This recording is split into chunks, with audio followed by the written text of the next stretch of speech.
大家好，歡迎又嚟到呢個向貧課室。今日同大家分享一個家常菜。呢個菜呢，我女呢就特別中意食嘅。咁而且呢個菜呢係比較健康。介紹下我哋今日呢個係咩菜？三色彩椒雙葱炒雞腿肉。首先彩椒黃、紅、綠，因為彩椒呢含到豐富嘅維生素，小朋友食呢係好健康嘅。葱呢，我哋除咗本身有肉葱之外呢，紅頭葱呢。仲有呢個京葱嘅，呢個呢係一個去骨嘅雞腿肉，呢度係兩隻市場買嘅新鮮雞腿肉，我哋去咗個骨，將佢切成個丁狀，同大家分享一下今日點樣炒。首先先切彩椒，今日好唔好彩？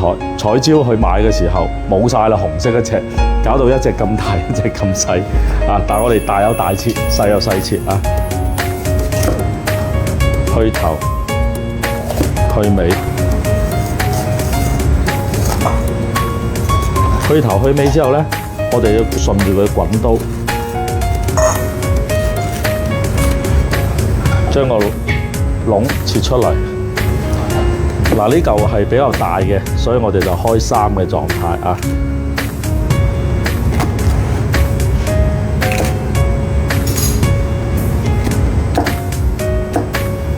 將佢切到日字件就 OK 啦。跟住到紅彩椒切成呢個丁，跟住到綠色嘅。好啦，嗱，大家睇下，啱椒各樣一隻已經切好啦。跟住京葱點樣切呢？將佢切圈。好。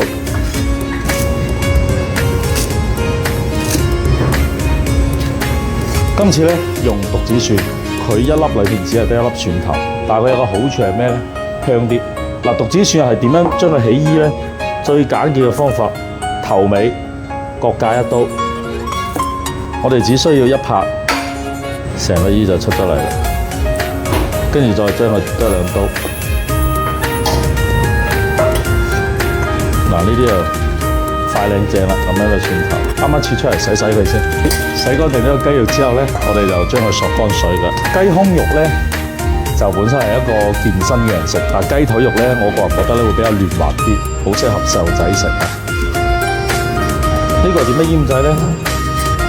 攞2粒蒜頭放落去，跟住俾幾粒京葱一齊落去撈。我哋而家俾底味，唔需要好重嘅，3樣嘢：鹽、糖同埋生抽。其實就係豉油糖去醃製呢個雞肉就係最好味嘅。嗱，因為呢個唔係煎嘅呢個係炒香，所以我哋今次呢個生粉就先入先。嗱，生粉就俾多啲咁多，撈勻佢，撈勻咗之後，包尾花生油。嗱，俾完生粉之後撈花生油就唔好撈咁犀利如果唔係粉同埋油呢會混合埋一齊就唔靚噶啦。我哋而家開始煮呢個餸。嗱，呢個菜步驟呢，首先要煎香咗啲雞髀肉，然之後掟葱落去，雙葱炒咗雞髀肉放埋一邊，然之後再到呢個三色椒炒，再將佢融合埋一齊。我哋呢個菜應該會埋一個呢個蠔油芡落去炒勻佢我哋先炒咗個雞肉先。我哋可以拉近啲去睇睇，點樣為之夠興呢？佢夠興呢，佢自然會變白嘅。你可以見到呢個中間開始變白呢啲係未燒嘅狀態，就係黑色嘅。咁樣咧，你俾油落去再煎呢，或者炒，佢就唔咁容易黐底。因為畢竟你係俾咗生粉嘅嘢，佢會出水。但係咧，你快速咧可以鎖住水分咧，就係靠煎嗰後封住啲雞肉汁喺裏邊咧，你煎出嚟嘅雞肉咧就會更加嫩滑好味。大家可以睇到我隻鑊已經係燒得好興㗎啦。咁我而家就開始俾油落去，一俾油已經係飆白煙啦。放雞，雞放落去咧，一定要攤薄佢，唔使馬上喐佢好啦，差唔多啦，反過嚟，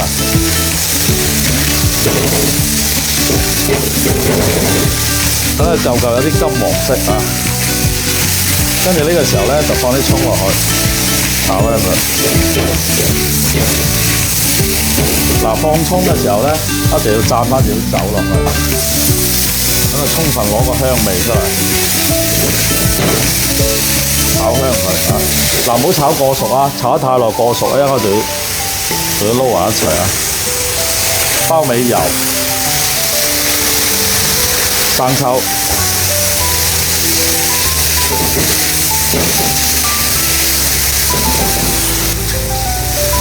我哋先裝住佢先。嗱，我哋可以睇得到麻一刀係有好靚嘅葱香味嘅啊！而家係8、9成熟嘅雞腿肉，我哋先擺喺度待用。我哋再煮下一個啊！咁咧，我哋而家要調一個汁攞嚟炒呢個餸嘅。首先，我哋俾少生抽、蠔油、少少雞汁。點解要俾少雞汁咧？因為佢呢個係煮雞嘅菜，為咗令佢嘅雞味更加濃郁，所以我哋會加翻少雞汁落去。然之後，因為有豉油，所以我俾翻少糖落去中和翻佢嘅味道。呢個係味粉，少許哋酒。呢個芡頭咧可以闊少少啊，加翻少少水落去。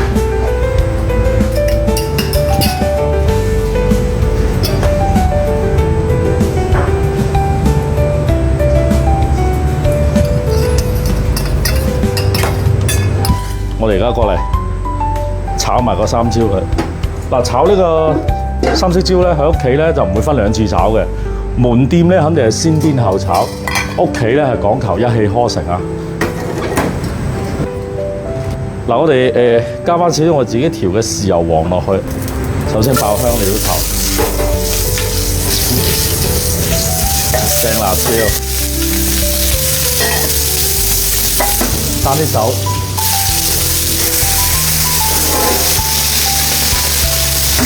加2滴水落去，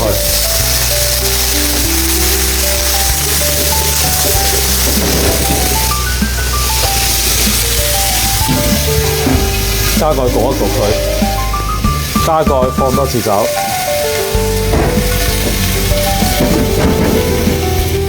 原椒咧一定要透心先好食啊，所以一定要焗一焗佢啊。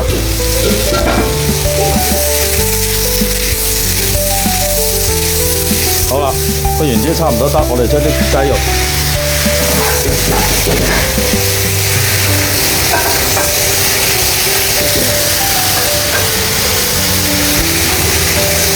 慢慢嘅芡，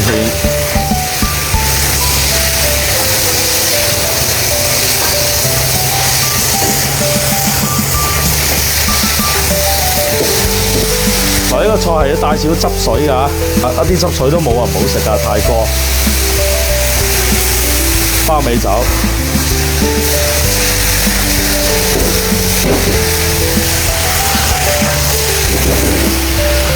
好啦，包尾油就起得鑊啦，而家。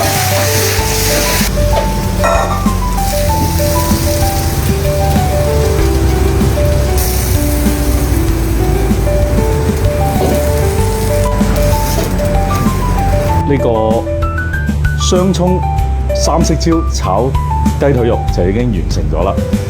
我咧就特別中意食呢個菜，而且我個女咧又好中意食，所以我偶然間咧得閒嘅時候咧去市場買3隻原椒翻嚟，揾隻新鮮雞腿肉去咗骨佢啊，搭雙葱落去炒，又健康又美味啊！無論係喺屋企裏邊同3、5知己食飯，或者係自己小酌一杯咧，都係一個非常之唔錯嘅菜，而且係一個好健康嘅菜。